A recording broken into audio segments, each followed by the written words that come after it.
That dangerous beast had to go. Margaret's voice dripped with self-righteousness as she stood in my living room, brazenly admitting to poisoning Max, my trained protection dog. He made my son uncomfortable. I had to protect my precious boy.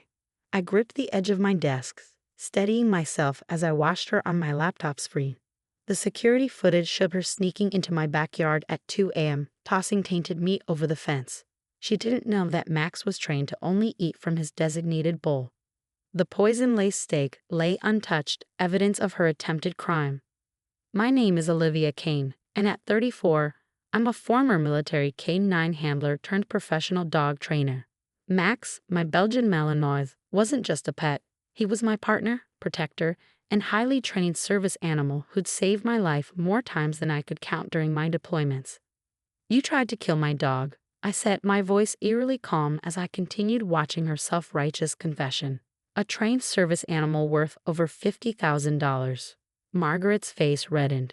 Don't be so dramatic. I just wanted to make him sick enough that you'd have to get rid of him. Daniel can't relax with that beast around. Daniel, my husband of 2 years, was Margaret's only child. She'd never approved of me, the rough military woman who'd stolen her precious boy. The fact that I now ran a successful protection dog training business only made her more resentful. Max is a highly trained protection dog, I explained for what felt like the 100th time. He's certified and insured and has never shown any aggression toward Daniel or anyone else without cause. He growled at me last week, Margaret protested, crossing her arms. Because you tried to hit me, I reminded her. He was doing his job. The incident she referred to happened during our last family dinner. Margaret took offense when I declined to let her redesign our home, raising her hand as if to slap me. Max merely stepped between us, a low warning growl letting her know such behavior wouldn't be tolerated. Well, it doesn't matter now, she said smugly. That meat should be working its way through his system. You'll have no choice but to put him down when he becomes aggressive from the poison. I felt a cold smile spread across my face. Max doesn't eat food from strangers, Margaret. It's part of his training. I turned my laptop around, showing her the security footage. But this video of you attempting to poison him? That's going to be very interesting to the police.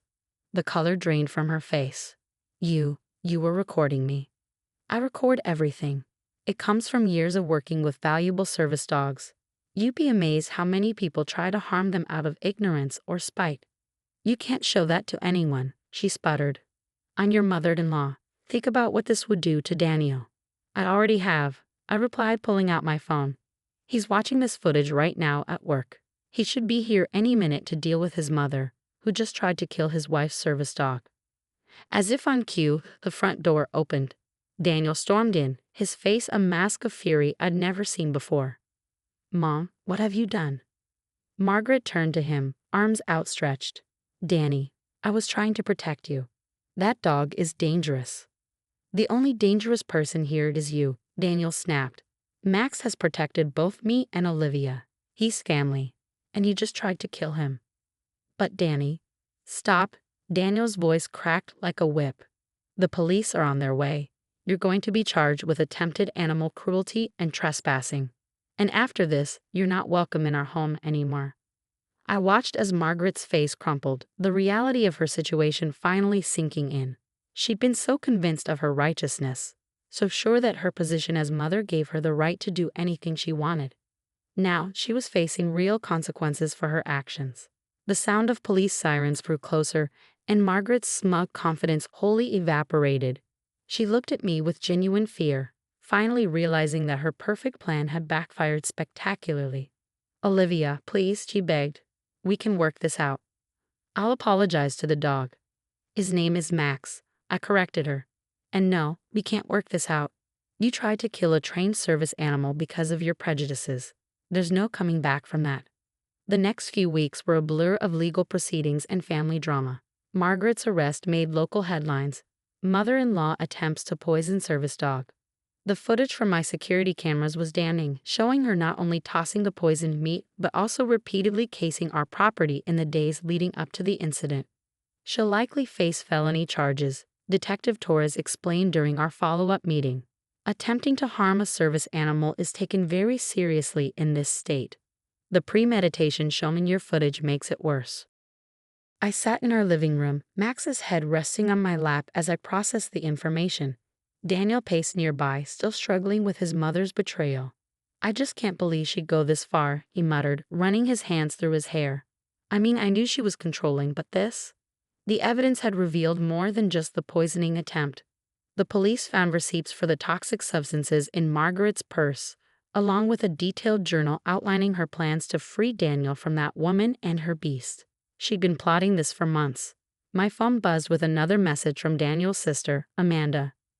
Mom's asking for character witnesses for her hearing. She says if we don't help, we're betraying the family. I showed Daniel the message, watching his face darken. She still doesn't get it, does she? He said, sitting heavily on the couch. She's the one who betrayed us. Max rose and moved to Daniel's side, gently placing his head on his knee. He'd started doing this more often since the incident, sensing Daniel's emotional turmoil. I watched as my husband automatically started scratching behind Max's ears, his tense shoulders relaxing slightly. You know what the worst part is? Daniel continued, looking down at Max. She kept saying she did this for me, but never asked how I felt about Max. He's been nothing but protective of both of us. He was right. Just last month, Max had alerted us to a potential break-in, his training kicking in when someone tried to force our back door. The would-be intruder fled when Max gave his warning bark, and the police later caught him trying to rob another house in the neighborhood. The preliminary hearing was set for next week, and Margaret's lawyer was already trying to spin the story. My client was acting out of maternal concern, he claimed to the local news. She genuinely believed the dog posed a threat. But the evidence told a different story. The security footage showed Margaret's calculated approach and smug expression as she tossed the poisoned meat. The journal entries detailed her resentment not just of Max but of me and my entire military background. A proper wife wouldn't keep such a dangerous animal, she'd written. Daniel deserves someone more refined, more suitable to our family's status. The support from the service dog community was overwhelming. Other handlers shared stories of family members who didn't understand or respect their dog's training. My business increased as people sought trainers who understood the importance of protecting these valuable animals. Even Daniel's extended family sided with us. His Aunt Susan, Margaret's sister, called to express her horror at her sister's actions. She's gone too far this time, Susan said. First trying to control Daniel's marriage, now this. She needs professional help. The stress was taking its toll on Daniel. He'd lost weight, and I often found him in the home office late at night, staring at old family photos. Max never left his side during these moments, his steady presence offering comfort when words failed. I keep thinking about all the times I made excuses for her behavior, Daniel confessed one night. The snide comments about your job, the constant criticism of our home, the way she tried to manipulate me against you. I should have put a stop to it sooner. I squeezed his hand. You're stopping it now. That's what matters. Margaret's attempts to contact us grew more desperate as the hearing approached. She sent tearful voicemails, written appeals, and even had friends try to ambush us at work to plead her case. Each attempt showed how little she understood the severity of her actions. The final straw came when she showed up at our house unannounced, violating her restraining order. Max alerted us to her presence before she could reach the door, his training again proving invaluable. The day of Margaret's hearing arrived with tension and relief. As we sat in the courthouse, Max at my feet in his service vest, I watched my mother-in-law enter in handcuffs. She looked smaller somehow, her usual imperious demeanor deflated by the reality of her situation. All rise, the bailiff called as Judge Anderson entered the courtroom. The evidence presentation was brief but damning. The security footage played on the courtroom screen, showing Margaret's calculated movements. Her journal entries were read aloud, revealing the depths of her prejudice and premeditation. When it was time for victim impact statements, Daniel stood. His voice shook slightly as he addressed the court. My mother didn't just try to harm a dog, he began. She tried to destroy my family. Max isn't just a trained service animal. He's part of our household. He's protected my wife and me and shown more loyalty than my mother ever has. Margaret's sob echoed through the courtroom, but Daniel continued.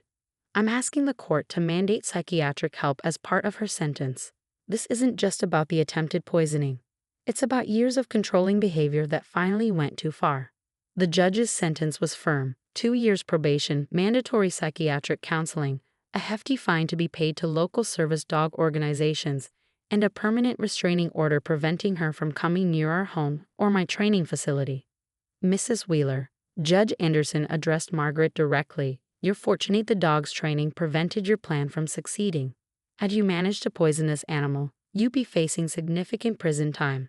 As we left the courthouse, reporters gathered outside asked for statements. I declined to comment, but Daniel paused. Sometimes the family you choose is more loyal than the family you're born with, he said, reaching down to pat Max's head. And sometimes it takes a crisis to show you who has your back. After the hearing, life settled into a new rhythm. My training business thrived, with Max becoming something of a local celebrity. We even started a program to help other service dog handlers deal with unsupportive family members. We received a letter from Margaret's therapist 6 months after the hearing. She was making progress, the therapist said, finally confronting her controlling behavior and its roots. She'd asked if we'd consider meeting with her in a controlled therapeutic setting. Daniel and I discussed it over dinner, Max watching us with his usual quiet attention. What do you think, boy? I asked him. Max tilted his head, then went to fetch his leash, his usual signal that everything would be okay if we faced it together. The meeting was set for a neutral location, her therapist's office. Margaret looked different, more subdued. Her hands trembled as she spoke. I've been doing a lot of work in therapy, she began. Learning about boundaries, about respecting other people's choices. I realize now that my behavior wasn't just wrong, it was cruel. She turned to me directly. Olivia, I didn't just try to harm Max. I tried to destroy something precious to you and Daniel because I couldn't control it. I'm deeply sorry. Looking at her then, I saw something I'd never seen before. Genuine remorse. Not manipulation, not performance, but an accurate understanding of the pain she caused. I'm not asking for forgiveness, she continued. I'm not even asking to be part of your lives again. I just wanted you to know that I understand now why what I did was so terrible. Daniel reached for my hand, squeezing it gently. Thank you for that, Mom, he said quietly. That's the most honest thing you've ever told us. We left the meeting with no promises made, but something had shifted. It wasn't forgiveness. What Margaret had done was too serious for that. But it was acknowledgement, recognition that change, while difficult, was possible. A year after the incident, our lives had transformed. The training center had expanded with a unique program for families learning to integrate service dogs into their homes. Daniel had become an advocate for service animal protection laws, sharing our story to help strengthen legal consequences for those who harm working dogs. One evening, as we sat on our back porch watching Max play in the yard, Daniel turned to me.